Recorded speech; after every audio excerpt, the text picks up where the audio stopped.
નમસ્કાર મિત્રો, સ્વાગત છે તમારું અમારી યુટ્યુબ ચેનલમાં। આજે આપણે વાત કરવા જઈ રહ્યા છીએ એક એવી ઓળખપત્ર વિશે જે દરેક વડીલ નાગરિક માટે ખૂબ જ ઉપયોગી છે, એટલે કે સિનિયર સિટીઝન કાર્ડ। આ કાર્ડ તમને સરકારી અને ખાનગી સેવાઓમાં ઘણા બધા પ્રકારના લાભ અપાવે છે। આજની તારીખે 60 વર્ષથી વધુ ઉંમરના નાગરિકો માટે એ આવશ્યક બની ગયું છે। સિનિયર સિટીઝન કાર્ડ એટલે કે વૃદ્ધ નાગરિક ઓળખપત્ર ભારત સરકાર દ્વારા અથવા દરેક રાજ્ય સરકાર દ્વારા 60 વર્ષ કે તેથી વધુ ઉંમરના નાગરિકોને આપવામાં આવે છે। આ કાર્ડનો મુખ્ય ઉદ્દેશ વૃદ્ધ લોકો માટે આરોગ્ય, મુસાફરી, બેન્કિંગ અને ટેક્સ જેવા ક્ષેત્રમાં રાહત આપવા માટે થાય છે। આ કાર્ડના ફાયદાઓ અનેક છે। મુસાફરીમાં પહેલા લાભ મળે છે, જેમ કે રેલવે ભાડામાં પુરુષોને 40% અને મહિલાઓને 50% સુધી છૂટ મળે છે। અનેક રાજ્યોમાં બસ મુસાફરીમાં પણ ડિસ્કાઉન્ટ મળે છે। કેટલીક એરલાઇન્સ વૃદ્ધ નાગરિકોને ટિકિટ પર વિશેષ રિયાસત આપે છે, જેને કારણે લાંબી મુસાફરીઓ પણ સસ્તી બની શકે છે। આરોગ્ય સેવાઓની વાત કરીએ તો સિનિયર સિટીઝન કાર્ડ ધરાવતા નાગરિકોને સરકારી હોસ્પિટલોમાં મફત સારવાર અને દવાઓ પર ડિસ્કાઉન્ટ મળે છે। હેલ્થ ચેકઅપમાં પણ તેમને પ્રાથમિકતા આપવામાં આવે છે।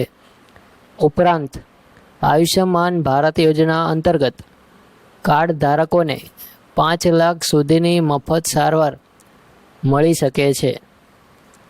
બેન્કિંગ ક્ષેત્ર પણ વૃદ્ધ નાગરિકોને વિશેષ લાભ મળે છે, જેમ કે ડિપોઝિટ પર સામાન્ય લોકો કરતાં વધુ વ્યાજ 0.5%થી 1% સુધી વધારે મળે છે।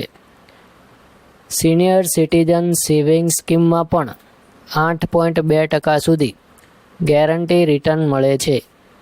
બેન્કિંગ સેવાઓનો ઉપયોગ કરતા તેમને ઘણી જગ્યાએ લાઇન વિના સીધી સેવા આપવામાં આવે છે।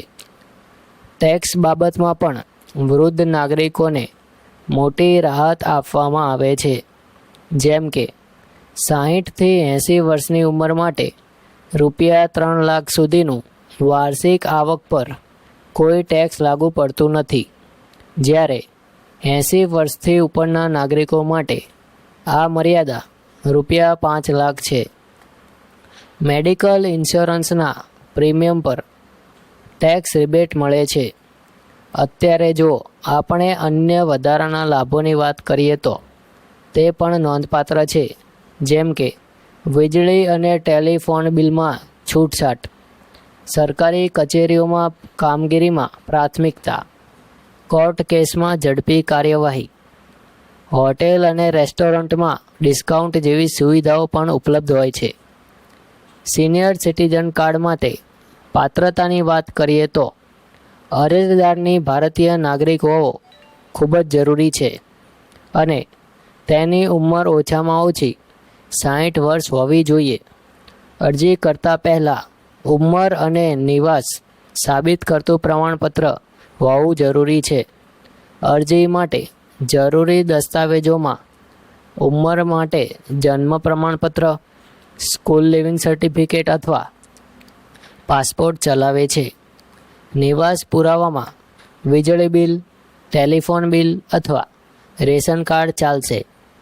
ઓળખ માટે આધાર કાર્ડ, પાન કાર્ડ અથવા મતદાર ઓળખપત્ર જરૂરી છે, સાથે પાસપોર્ટ સાઇઝના ફોટા પણ જરૂરી છે। સિનિયર સિટીઝન કાર્ડ માટે તમે ઓનલાઈન અથવા ઓફલાઈન બંને રીતથી અરજી કરી શકો છો। ઓનલાઈન માટે રાજ્ય સરકારની વેબસાઇટ પર જઈ નવી નોંધણી કરાવવાની રહેશે અને ફોર્મ ભરવાનું રહેશે। દસ્તાવેજ અપલોડ કરો અને સબમિટ કરો। વેરિફિકેશન પછી તમને કાર્ડ મોકલવામાં આવશે। ઓફલાઈન માટે નજીકના CSC કે સેવા કેન્દ્રમાં જઈને ફોર્મ ભરો, દસ્તાવેજો સાથે જમા કરો અને સંબંધિત પુરાવા મેળવો. અંતે એક મહત્વપૂર્ણ નોંધ: દરેક રાજ્યમાં સિનિયર સિટીઝન કાર્ડ બનાવવાની પ્રક્રિયા, ફી અને નિયમો થોડા અલગ હોઈ શકે છે. એટલે તમે અરજી કરતા પહેલાં તમારા રાજ્યની સત્તાવાર વેબસાઇટ પર વિગતવાર માહિતી ચકાસી લો. મિત્રો, જો તમને આ માહિતી ઉપયોગી લાગી હોય તો લાઈક કરો, શેર કરો અને વધુ લોકો સુધી પહોંચાડો. જો તમે ચેનલ પર નવા હોય તો તરત સબસ્ક્રાઈબ કરો, જેથી આવી ઉપયોગી માહિતી તમને સૌથી પહેલાં મળતી રહે. આભાર અને જય હિન્દ.